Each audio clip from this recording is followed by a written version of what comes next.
The FBI spent 2 days combing through the woods searching for Travis Decker. I'm glad that their search didn't come up empty. The filing in this case reflects our belief that baby Emmanuel was abused, victim of child. The Lancaster woman found dead in the Angeles National Forest. Her husband, accused of murdering her, has now surrendered. It is a story of an ordinary woman who found herself face to face with something off. Police believe the group was missing Maricopa man Tom Phillips and his children Jada, Maverick, and Ember. It's our understanding the child had not seen a doctor in over 1 year. So we didn't know.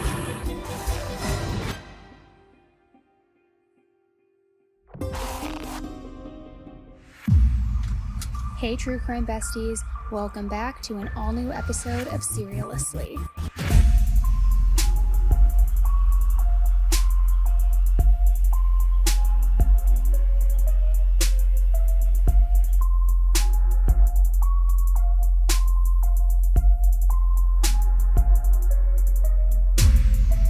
Hello, and welcome back to an all-new episode of Serialously with me, your host, Annie Elise. I hope you guys are having a great week so far. It has been kind of one that's going by fast. School's back in session, at least here in my neck of the woods. We obviously had Monday off, so it's kind of a lot going on. And there's also a lot happening in the true crime world. Of course, we always know, unfortunately, new cases are starting to arise, but there have been so many updates over the last week that I actually kind of thought that this episode would just end up being a full update episode. I'm not going to do that, don't worry, but there are just so many things that we need to go over. And a lot of you last week when I met you on tour had so many questions about these cases too, so I feel like maybe it's worth, I don't know if I'm going to circle back to all of them. Maybe I'll link some in the show notes, but I don't know. I'm getting ahead of myself.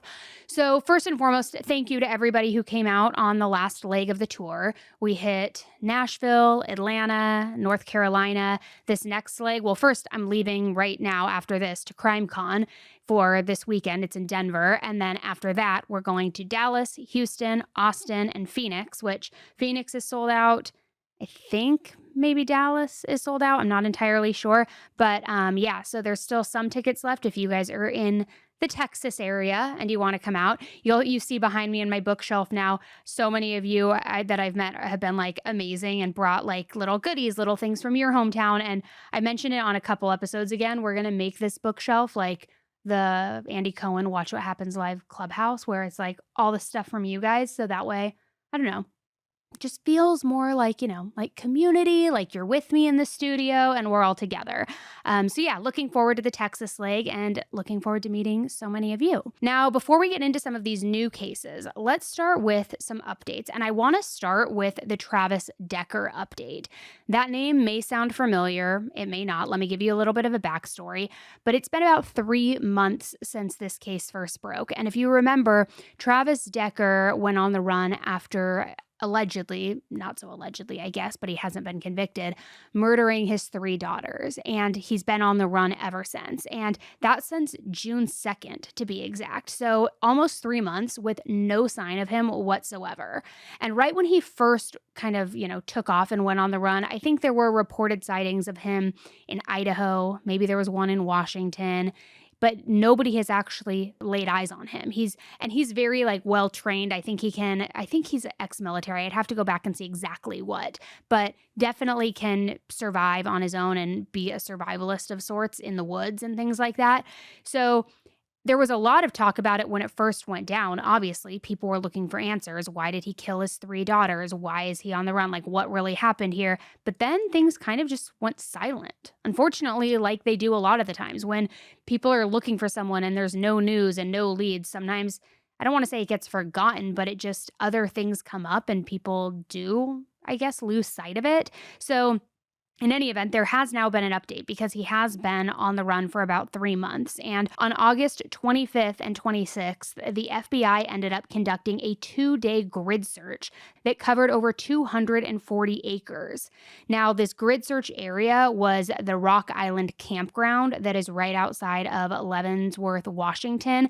And the lead agent of the FBI in Seattle said that the purpose of this search was to, quote, locate Travis Decker, discover signs of his whereabouts, or find any other evidence of the murder of his 3 daughters. And during this grid search, I will say, what kind of sparked this whole new, I don't want to say new interest, but like this whole new conversation about Travis Decker again, is that bones were found during this search. But I will say it was inconclusive at the time if these bones belonged to animals or humans.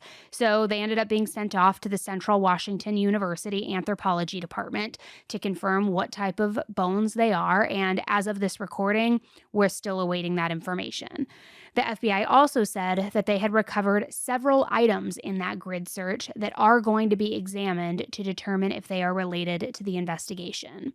So while it's not a ton of news, or maybe the news that a lot of us would have hoped of finding him, figuring out what really happened here, what the events that led up to this were, it does seem like there is still forward movement in the case, which I think is what everybody always wants. And we'll see what those items are too that were recovered. A lot of the speculation in the beginning when this first went down was that after he took the lives of his 3 daughters, that he would go off the grid and then take his own life, very reminiscent of Brian Laundrie in a way. However, that obviously hasn't been confirmed because no remains have been found that belong to him. And if you're not super familiar with this case, I tried to just, again, skim over, give you like a very brief backstory, but we will link where we talked about this more in depth in, I don't think we did a dedicated episode. I think it was a headline highlights, but we'll find the episode and I'll link it in the show notes. Now, moving over into other updates, there have been some updates in the Emmanuel Haro case. I'm sure you are very familiar with this case by now. He is the 7-month-old little boy who was reported as being kidnapped by his 2 parents. That story very quickly fell apart. I think first and foremost, it fell apart the second they did an on-camera interview because the public just basically eviscerated them and knew that they were lying.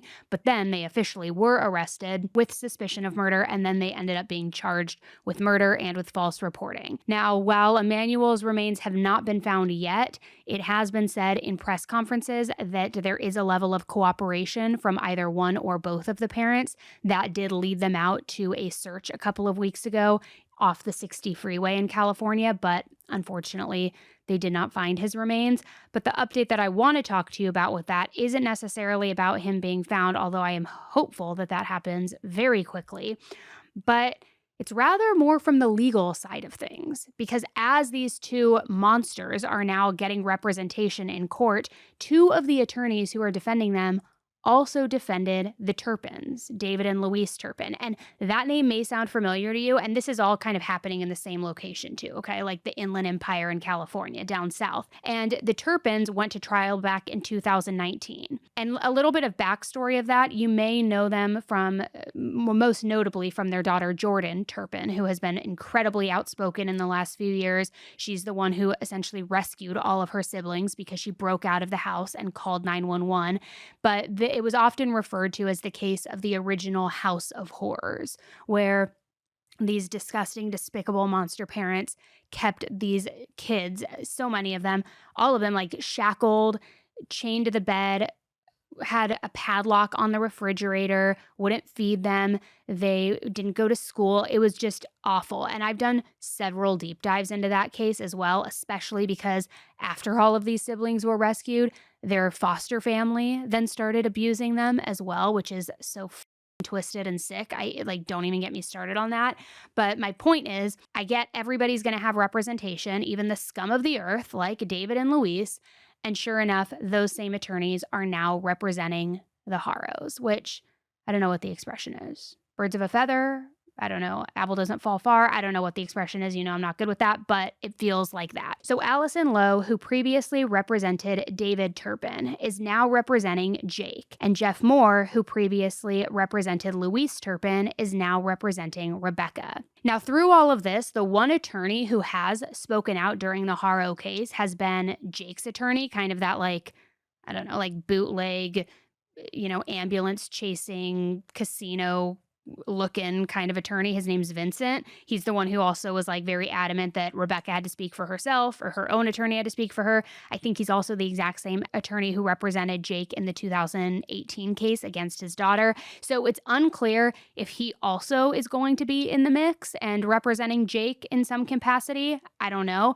It's also unclear if Rebecca has any sort of co-counsel alongside Jeff Moore, but more to come on that. And I guess we always kind of say, especially like, for example, when Jose Baez, the guy who represented Casey Anthony, when he represents people, everybody's like, he's such a scumbag. He's always representing these criminals. But it's like a defense attorney is always going to represent an alleged criminal to some degree. And so because this is all in close proximity to each other in the Inland Empire too, I don't think it's that far of a stretch that these are the two people representing them. It's just, it is weird with like the eerily similar circumstances, the child allegations, and everything that goes along with it. So again, for the Turpin deep dives, I will link those for you as well.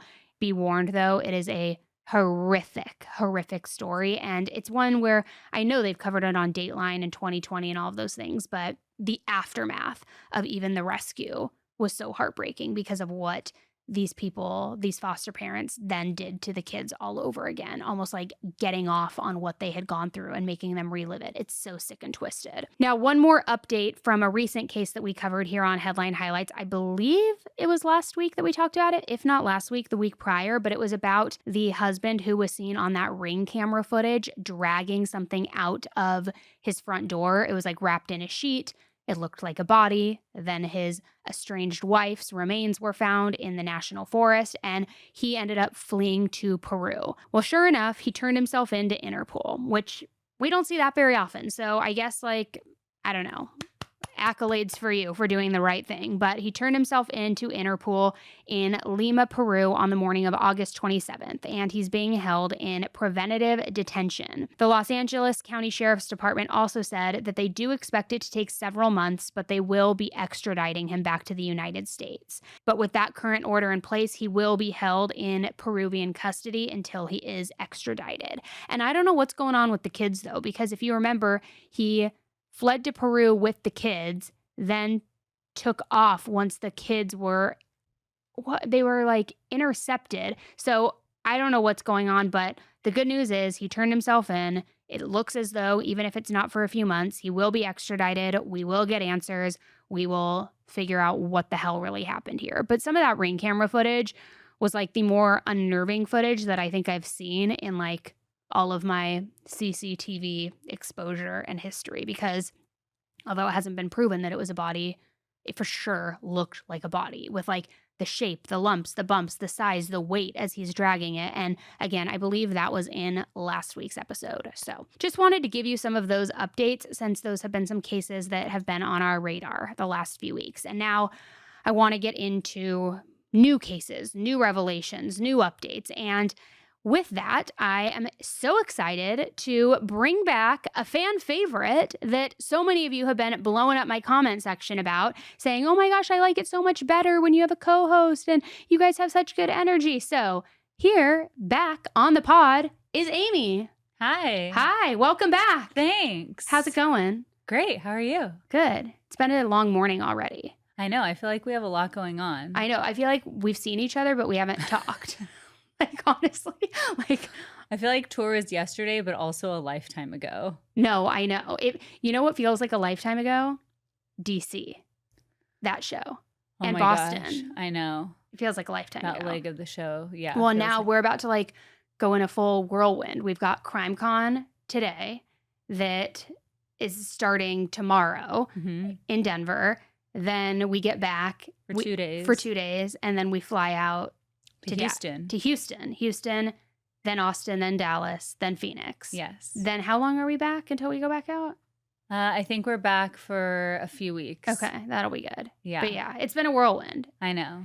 We have a lot to catch up on. I know. It's been fun though. Yeah, there's been a lot going on. Okay, so first I want to talk about this update with Bryan Kohberger and Everything Idaho. And Amy, I know you are very familiar with this case.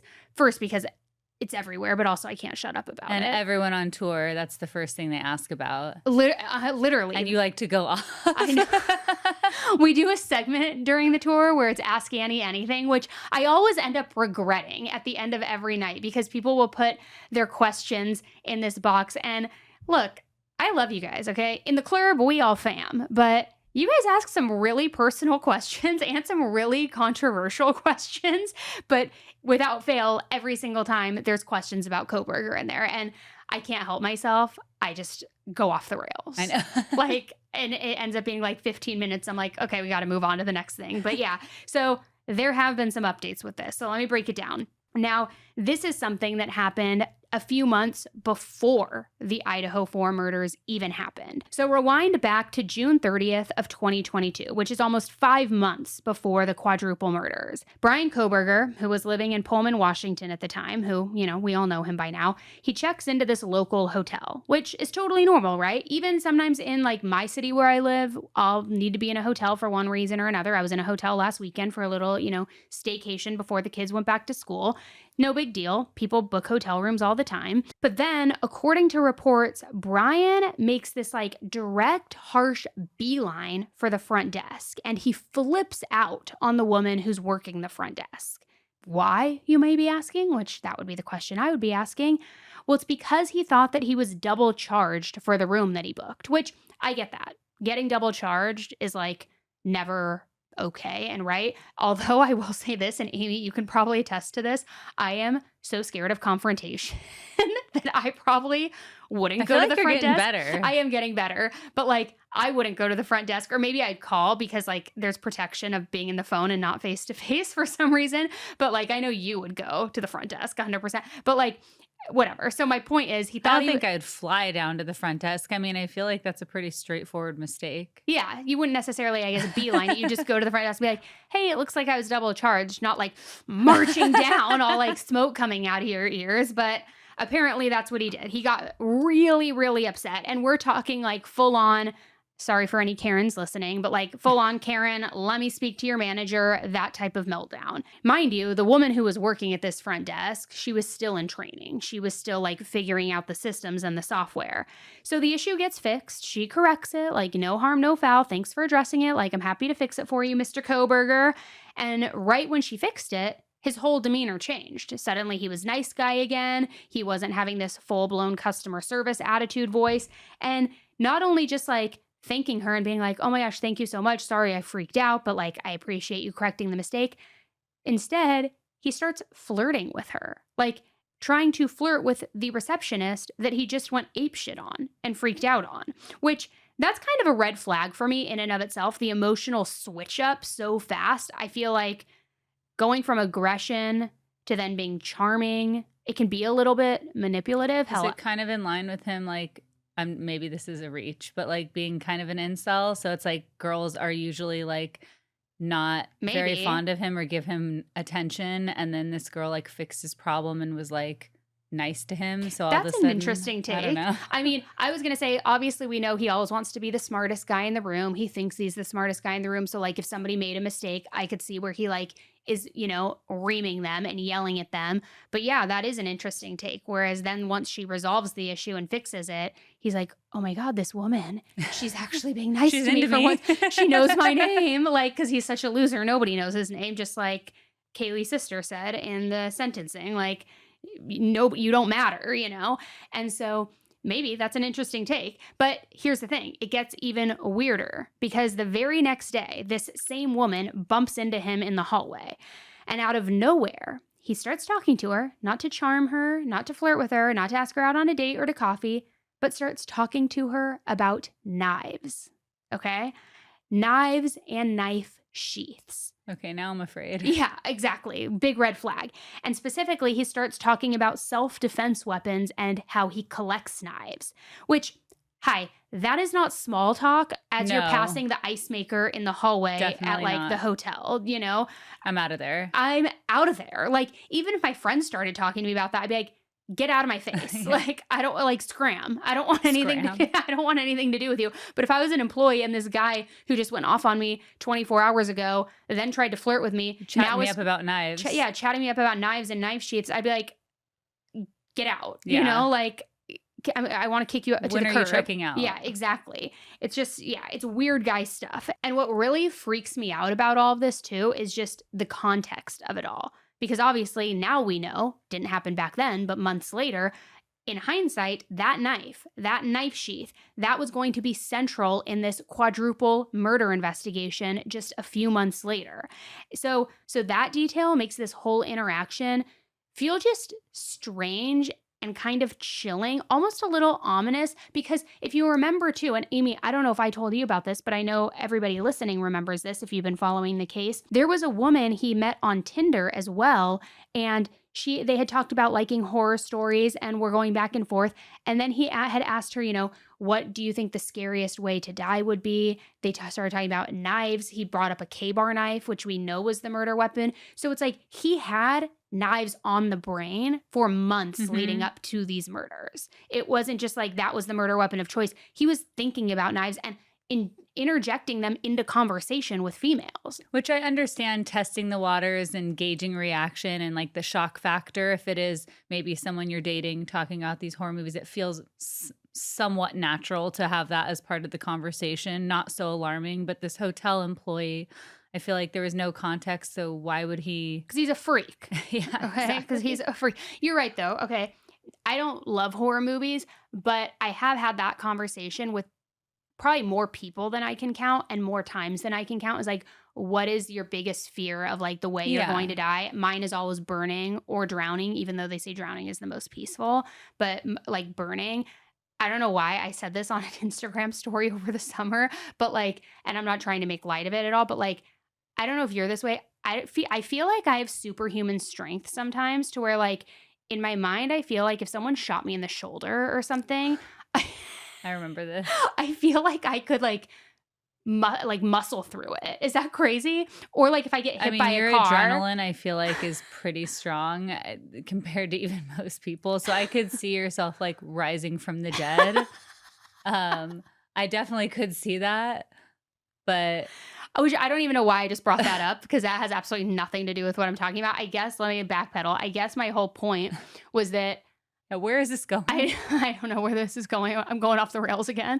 No, because I've had those conversations where, that's bringing it back, Annie. I've had those conversations where it's like you talk with your friends or people about like what your worst fear is or how, like what the worst way to die would be. But I've never gone as far as being like, yeah, if I got shot by a Glock 22 with a hollow bullet. I don't know if that's real. I was just going to say, wow, how do you know that? I have no idea. Like that I could come through it. Whereas he's like bringing up K-bar knives, all of stuff. It's too specific. Yeah. And it's weird.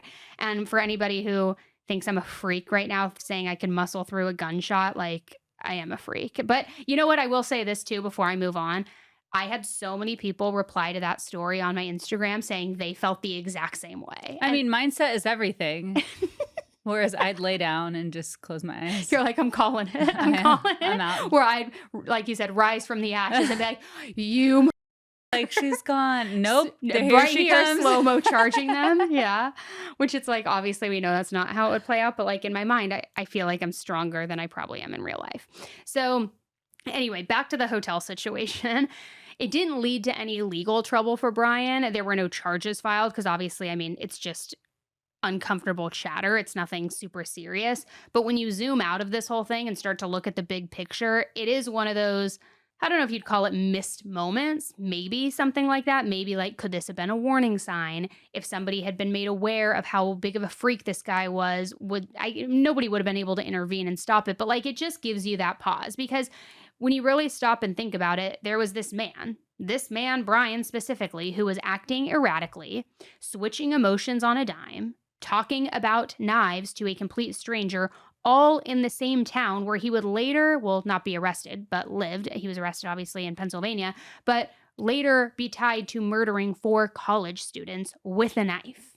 It is pretty chilling, especially given what we know now and the details of what he did just a few months later, which I get it. I know hindsight is 20/20, but I don't know. It doesn't make it any less eerie to me. It just kind of freaks me out. That is weird. It is weird. Now, there's another story I want to talk about that a lot of you guys have been in my DMs about. And it's in a rural town, which, I hate saying that word because I don't know how. It's weird. It's so weird. Can you say it? Rural. Whoa. Stop. Did anyone else see that? Because I saw that up close and it was really weird. Your face. A rural town. Okay, don't back up. You're already like 2 feet away from me. Okay, so as I said, a lot of you guys have been requesting this, so you might have actually seen some headlines floating around about this next case, even if you aren't somebody who specifically requested it. But the whole situation started back in December of 2021, and it's when a father and his 3 children vanished from New Zealand's North Island. Now, recently, it seems like they're back in the headlines again, though, years later, because now they have allegedly been seen on CCTV footage breaking into a rural town store. Rural town store. Say it 5 times fast, Danny. So let me give you some context. Thomas Phillips, Tom for short, has been on the run with his 3 kids, Jada, Maverick, and Ember, since 2021. And this is after what appears to have been a custody dispute gone wrong. Tom reportedly had lost custody of the kids, and instead of complying with the court orders, he disappeared. Now, I will say this, not trying to give him any props or credit. At least it wasn't a situation where he was, denied custody and then decided to annihilate his entire family. Not that this makes it any better being on the run. It's a whole different kind of painful and a whole different kind of torture, but at least these kids are still alive. So he disappeared completely into this rugged New Zealand bush, all with his kids in tow. And I don't mean they just went there to go camping or get off the grid for a while. They've been off the grid for 3 years wild. now. I know. No school, no medical care, no family visits. How is that even possible? Nothing. I don't know. The only reason that we even know that they're still out there is because they do seem to randomly appear in situations like this one that I'm talking about now. So last week on August 27th, new CCTV footage surfaced from that rural store, as I mentioned, in a town called Pio Pio in the Waitomo district. And what this footage shows is pretty strange because there's 2 masked individuals believed to be Tom and one of his 3 children, and they're caught breaking into this store at 2 a.m. They ride up to this store on a quad bike, which is one of those not dirt bike motorcycles, but a quad 4 wheels. I guess that's kind of self-explanatory. Annie, why are you treating the audience like they are dummies? A quad bike, okay? So they pull up on this quad bike and then they force their way in with what the police are saying is a grinder. Now, I don't know if that's a handsaw or you know what? I thought a grinder was more of a big machine. You think they're bringing a big machine on? No, that's why when you said grinder, that's what I was picturing. Let me see. I'm searching grinder on my phone and yeah, that's a different kind of grinder. I'd be careful about that search. Oh, great. A grinder, a machine used for grinding something. Oh, thank you. I could have told you that. Urban Dictionary or whatever. Grinder. Let me see. Grinder tool. Well, they're not going to bring a meat grinder. Well, I know, to but that's the only store. grinder that I know about. Okay, no, it is exactly what I saw. You know what? I've got to give myself more credit, honestly. What is it? It's like a handsaw, and it has a big circular saw type grinder. Oh, I've never seen one of those. I'm going to show it to the peeps at home. Okay, so they break into the store with what's a grinder, they grab supplies, and then they're in and out of there within 13 minutes. There was no violence, there were no weapons, just this quiet, intentional theft inside this store. The 2 minutes of CCTV footage has a familiar feel. Police believe it's fugitive Tom Phillips out on a burglary. It's the early hours of Wednesday morning. They say Phillips has a child in tow. The second time police believe he's targeted the Pio Pio superette. We're confident that that's Tom Phillips and one of his children. Phillips and the child cover their faces, but spend some time looking towards the CCTV camera before heading back to their quad bike and grabbing a grinder, both of which detectives believe Phillips may have stolen. Sparks fly as the padlock is cut and the pair enter. The superette owner told 3 News Today they got into the chiller but set off the alarm. They grabbed milk and fled on the quad bike. Now, while you can't see the faces of the people in the CCTV footage, police do believe that this confirms that Tom and the kids are still alive and still out there. But this time, it kind of raises a new red flag, because up until now, sightings have been sporadic, but mostly peaceful. Nothing like theft or breaking in or anything like that. And now, some of these recent sightings have shown some signs of criminal behavior, even arguably criminal behavior that's escalating, and now potentially children being used in these crimes. Could it be, that they're running out of resources, that they're getting desperate? And we know criminals, when they're feeling desperate and in these boxed in situations, it never ends well. And this, sure enough, isn't the first time that Tom has been linked to criminal activity. See, back in September of 2023, he was also accused of participating in an armed bank robbery. He allegedly entered the bank with a weapon, a firearm to be exact, demanded money, and then escaped on a motorcycle. He's also connected to another attempted but failed store break-in in late 2023. So we're not just talking about a dad here who's running from the courts and trying to be with his kids. We're talking about a wanted fugitive, someone facing charges including aggravated robbery, aggravated wounding, and possession of an illegal firearm, all while hiding his 3 children. And that's the thing I want to just kind of hyper fixate on a moment here. They are kids. When they disappeared back in 2021, they were 9, 10, and 12 years old. Well, how is he getting away with this if he's been seen and in trouble? I think it's more of they catch him on the CCTV footage places after it's too late. He's already fled at that point once they see the footage or once there's proof of the break-in. But it does beg the question of and how hard could it be to find him with 3 kids? I don't know. And I mean, it begs the question if somebody's been helping him live off the grid for this long. Maybe now because he's desperate and breaking into these stores, maybe that person is no longer helping him, or maybe they had a falling out, and so he's resorting to things like bank robbery and store theft. I don't really know. But the biggest piece in all of this, and the one aspect that the police are most concerned about, is of course the well-being of the kids, right?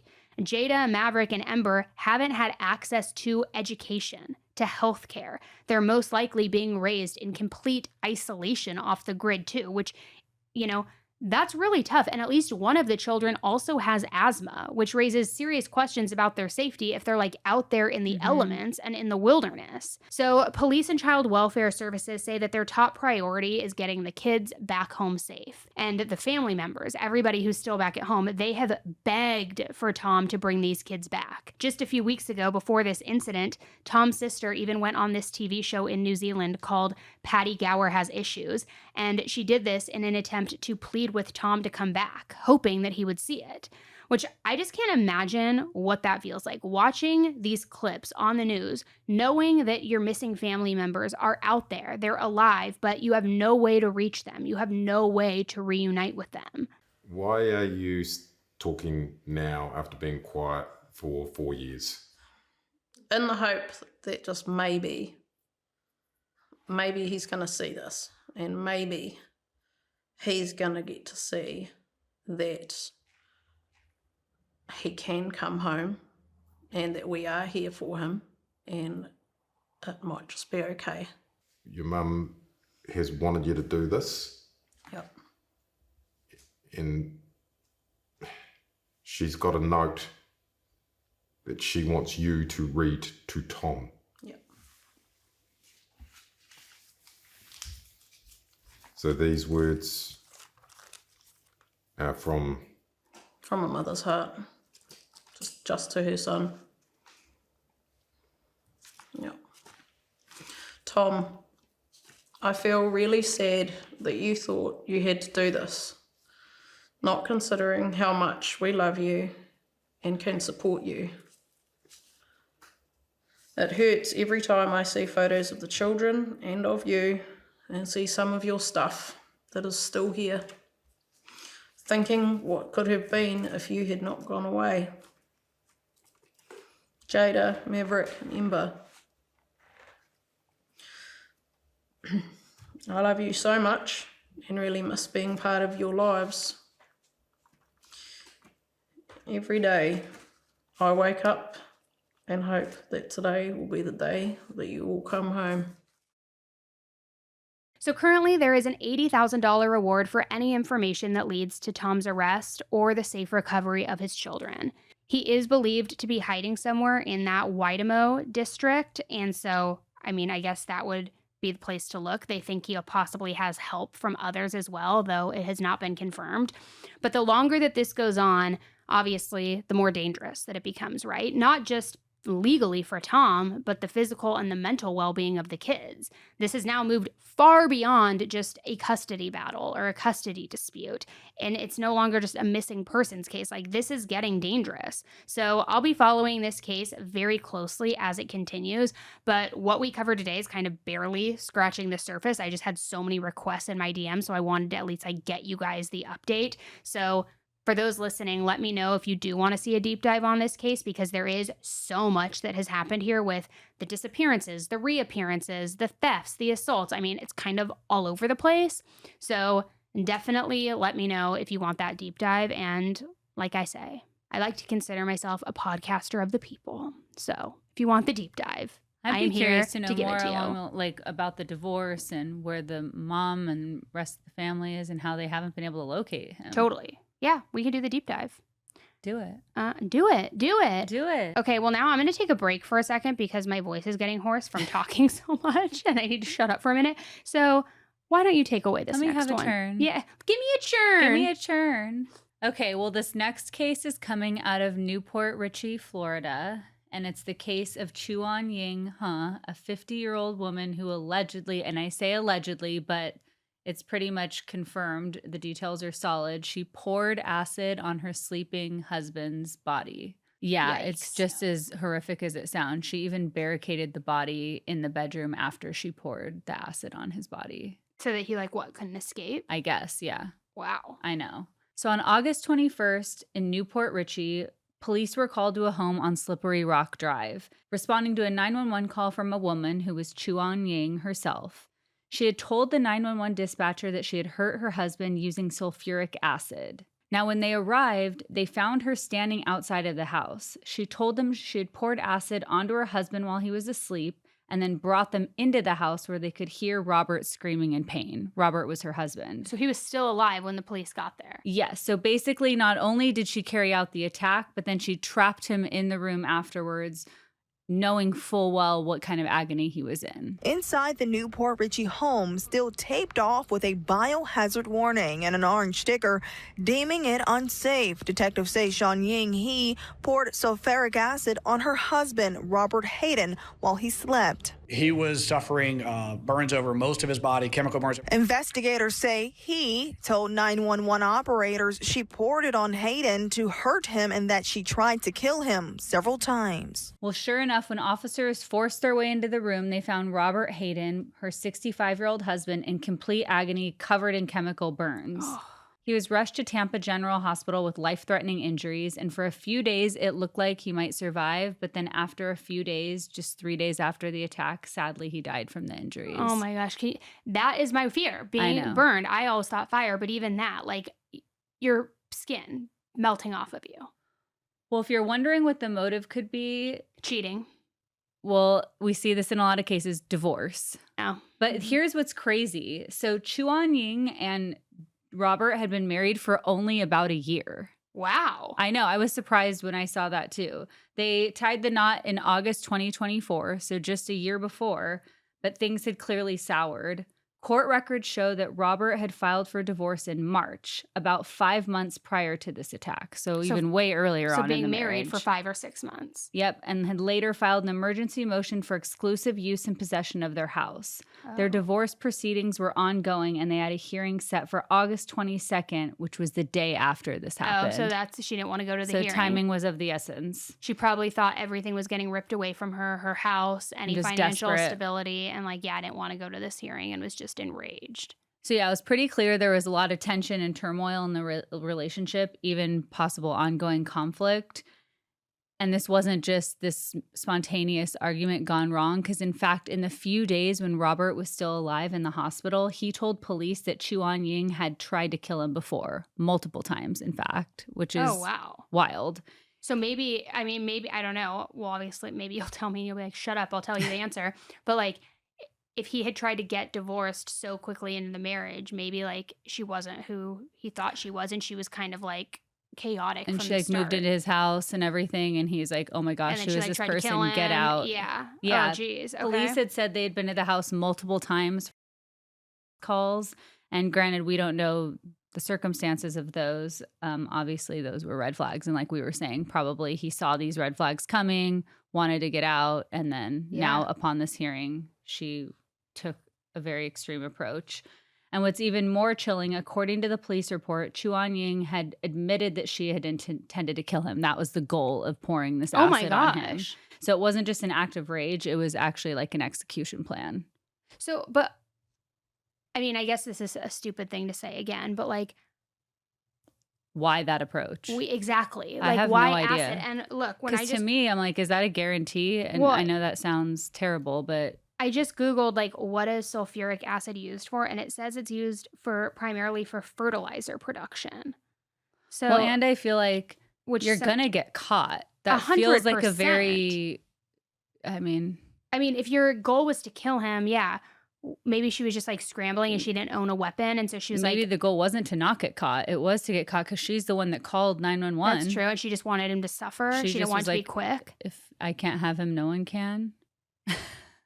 I don't like any of this. That's scary. It's so scary. Well, she was originally arrested on aggravated battery charges, but after Robert passed away, those charges were upgraded to first-degree murder. Mhm.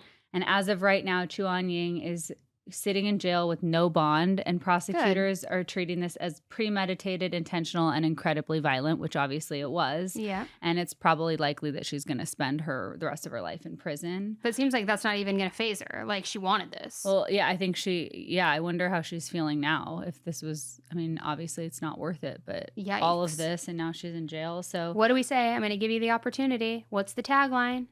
Just get a divorce. There we go. There we go, O'Brien. There we go.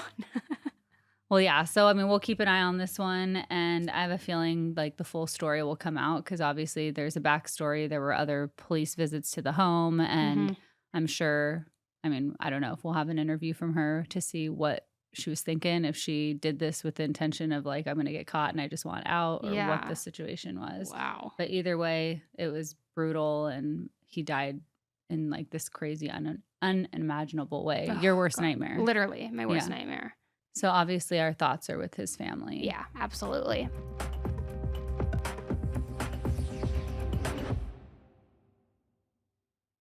Nowadays, it seems like no matter what you're listening to, where you're turning on the TV, there's some sort of mention about GLP-1s. It seems like it's becoming pretty mainstream, right? So many people are using it. So many people have talked about not only the weight loss benefits, but other benefits, all different sort of things. And I think it has a lot of people curious about GLP-1s, that you don't know if they're right for you. You don't know if you can qualify for them, if your insurance will cover them. But Roe makes it simple to find out and to get started. Because starting with GLP-1s can feel overwhelming, but Roe helps you figure out if they're right for you. And like I said, they make it very easy to start. With Roe, whether you're using insurance or paying cash, you can access FDA-approved GLP-1s at a very competitive price. Plus, with insurance, GLP-1s could cost you as little as $50 a month. Half of covered patients have a $50 a month copay or less for medication, plus a $145 monthly Roe membership fee. The deductible cost may apply and final costs vary by insurance. But Roe offers a suite of GLP-1s that are clinically proven to help you lose weight and keep it off. And that's just the beginning. Roe members also have support throughout the process through regular check-ins and unlimited provider messaging. Plus, you can see if you're eligible for the GLP-1s, all from the comfort of your own home. That means no waiting for an in-person doctor's appointment, no commute to the doctor's office, and no waiting rooms. So go to ro.co/AE to see if you qualify. That's ro.co/AE. Go to ro.co/safety for black box warning and full safety information about GLP-1 medications. Prescription required.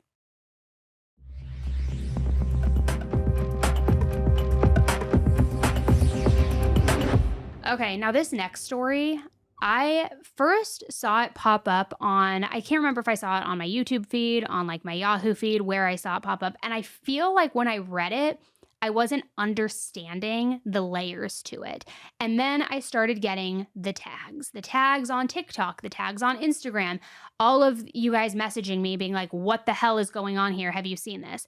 And it's about an 11-year-old girl who gave birth to her stepfather's baby. gosh. It gets worse. The parents and the grandparents ended up being arrested as being complicit in this whole thing. What? It's sick. Where was sick. this? Well, Sorry. chill. I have so many Oklahoma, questions. chill. So I've received a lot, like I said, I've received a lot of requests, and I have covered a lot of very difficult and very heartbreaking cases on this channel, this podcast. But this one is especially disturbing to talk about and hear about. And like I said, it's coming from Muskogee County, Oklahoma. So this child, 11 years old, a child having a child, which is just awful. And when you learn about what really happened behind closed doors, like I said, there were so many layers to it that I felt like I was getting it wrong. I felt like there's no way that I'm seeing and reading what I'm reading. And it just kept getting worse and worse. So just trigger warning for everyone. If you just ate, you're probably going to vomit it all up. It's going to make you sick to your stomach. So this case started on August 16th. And it was when this 11-year-old little girl was brought to the hospital after she delivered the baby at home. Oh my God. There was no medical support, no doctors, nothing. Now, this little girl gave birth on her own in a home that the police also later described as unsanitary, unfit, even dangerous. In fact, at the time, both of her parents alleged that they didn't even know that she was pregnant. They said they had absolutely no idea, which, get this girl hadn't been to any doctor of any sort in over a year, meaning she obviously had no prenatal care as well, but like no medical care whatsoever. And how do you not know that your 11-year-old daughter is pregnant? Which how do you not know that she's growing a human inside of her? But I will say this, when I start to tell you what this house was like and the conditions, it doesn't really surprise me that these parents may not have clocked certain things, because it seems like they just didn't give a shit about anything. But also, we'll get to them being arrested because I think they did clock it. So let's start with the father of this baby. Police confirmed through a DNA test that the father of this baby with this 11-year-old little girl was a 34-year-old man named Dustin Walker, the stepfather to this 11-year-old little girl. I know. And let me say this, the match was 99.9%. So there's no gray area. There's no room for interpretation or, margin of error or anything like that. And this wasn't some unknown situation. This wasn't like confusion. It was clear. This man who was supposed to protect this child was the one who got her pregnant. But what's worse is that the girl's mother and grandmother, Cherie and Michelle, knew what was going on allegedly. How? So prosecutors say that they either knew or at the very least should have known. But like I said, when they took this girl to the hospital, everyone was denying that she was pregnant, saying they had absolutely no idea. They were so shocked, they had no clue. But the grandmother, Michelle, also claimed that the girl had been telling everyone that the father of her baby was a 12-year-old little boy that she used to babysit, which, let me just pause that for a moment. Even if she was saying that, you knew she was pregnant then, unless you're saying that she was just saying this once she got to the hospital, An 11-year-old is babysitting a 12-year-old? Right. Doesn't really, the math doesn't math, I guess. Yeah, when you say that. It's the whole thing makes no sense. We didn't know this was happening. None of us. How do you think your granddaughter got pregnant?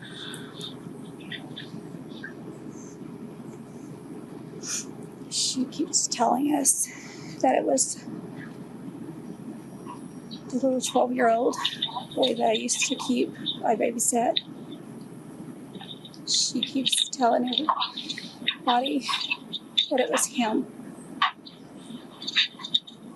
They got curious. That's all I know. Now, here's where we talk about the home conditions, okay? There were 6 children in that home, all ages starting at 2 through 11. And when I tell you this is like a whole new house of horrors, it's awful. They were living in filth. There was no running water. There were animal feces on the floor. Some kids were found with no clothing at all. So it wasn't just this that was happening, arguably inside the home, but it was neglect all across the board. The house was almost just kind of like a ticking time bomb. Like, it was only a matter of time before they got caught for doing something or like, they were exposed for what the conditions of this house were.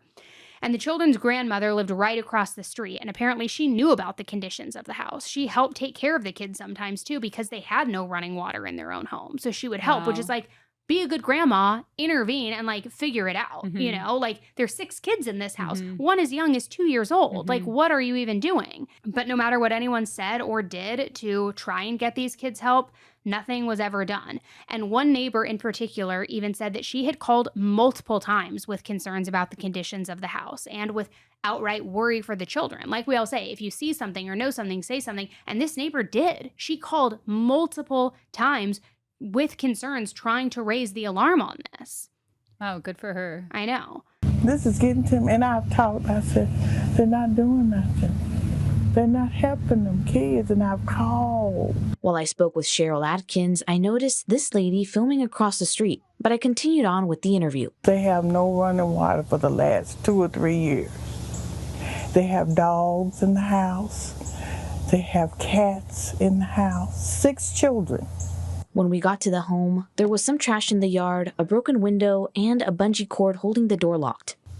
The oldest is 11, and everybody else is younger. Now, going back to this 11-year-old little girl, just think about that. In the months leading up to this birth, just being all alone, isolated, not in like an environment where you feel supported or taken care of or even clean. I mean, you're not feeling well. No, just the confusion of it all, the pain, the fear, everything that was happening to her body, how she even got to that point of being pregnant, not getting any help, like kind of just surviving it. And while you're living with your stepdad. It's awful. Then when she finally gave birth inside that disgusting house of horrors home, she was probably terrified, in pain. And then just trying to wrap your mind around it, like, hell, I gave birth in a hospital that was very nice with an epidural. And like, that was still hard. Yeah. Can you imagine? And I'm in my 30s. Could you imagine an 11-year-old in that house of filth, no medication, no doctor, no parent to support you? Like, it is so sad. It is, there needs to be a new word. It is just so incredibly sad. I know. So then after she delivers the baby, they then bring her to the hospital. And sure enough, that's when the truth came out. Both Dustin and Cherie Walker were arrested, as well as the grandmother, Michelle. Yep. And both of the parents are currently being held on a $100,000 bond each, and they're facing child neglect and charges. And the grandmother is also facing 6 counts of child neglect. Meanwhile, all 6 kids have been removed from the home, and they've been placed into protective custody, which, like, thank God. Yeah. But get this. Cherie, the mom, is pregnant with their 7th child. Gosh. And she's due very soon. I know. Can you imagine? I mean, obviously. I wonder what she's thinking. Do you think that she knew that he was the father? I don't know. I need to dig into it a little deeper. Part of me feels like it's giving Madeline Soto vibes. And I know you're not as familiar with that case. A lot of the listeners are. You've actually heard me talk about it on tour a few times because of like Stephen Stern's statement that made my skin crawl. And it kind of gives me vibes like that, where either she knew and was aware and did nothing to stop it, or at the very least, like the prosecutors say, had an idea and should have known given the circumstances. So I don't know. I need to dive in a little bit more before I can like outright be like, you knew every single thing that was happening and you were complicit and da-da-da-da. But like, obviously they have arrested her and in what they believe is warranted. And it's just sad because now this baby obviously will be taken away from the parents. They're both in jail. All of these kids, it's not even like they can go to a grandmother who cares for them. The grandmother neglected them too. I wonder who's caring for this baby. I know. So they have a hearing this week, so there will be more updates. And I probably will end up doing a deep dive into this because it's like, what is really going on here? This is just so sick and twisted. And I wonder what Dustin's going to say about all of this. Like, obviously, the DNA has now proven you are the father, as like Maury or Montel Williams would say. And so it's like, so what's your excuse? If they try there is none. Well, no, there I know. One. That was terrible. No, but like, I guess, what will he try to come up with as reasoning? Not that anything would excuse it, but like in the Madeline Soto case, for example, her mom said that Madeline only slept well when she slept next to Stephen in bed and stuff like that. And it's like, you're the mom, like figure out. So is he going to be like, she only would like cuddle with me and she came on me? Like, I just wonder what they're going to try to spin with this, because now it's proven, it's there. The DNA doesn't lie, And so what else are we going to learn? And have any of the other children been subjected to this? Are any of the children other children's children, that they were all in the house. Like, and was this poor girl going to school during this time? It's all very unclear. How did nobody I would see argue what was probably going not. on? Probably not. I don't know. It's awful. Sick. I know. That poor girl. I can't even imagine. I know. It is beyond. So that is what we have got this week for headline highlights. I know that it was a lot. I know that it was a ton to digest, but unfortunately, there is no shortage of like scum of the earth human beings out there. So I appreciate you guys all sticking with us. Amy and I will be at CrimeCon this weekend. If you're there too, come by, say hello. And other than that, we will see you when we get back out on the road and head to Texas. It's going to be a good time in Texas. I'm excited. All three. Me too. It's like what? Dallas, Houston, Austin. I don't know how far apart all of those are. And then but Phoenix. And then Phoenix, which Phoenix is going to be a really... That'll be a big one. Yeah, that's going to be a very big one for reasons I shall not say. All right, guys, thank you so much for tuning in. I will be back on the mic with you on Monday with an all new deep dive into a case, another one that you have been sliding all up in my DMs about, and finally breaking it down and covering it. So I will talk to you on Monday, but until then, be nice, don't kill people, don't join any cults, and say it with me, Amy. Just get a divorce. Just get a divorce. All right, bye, guys. Bye.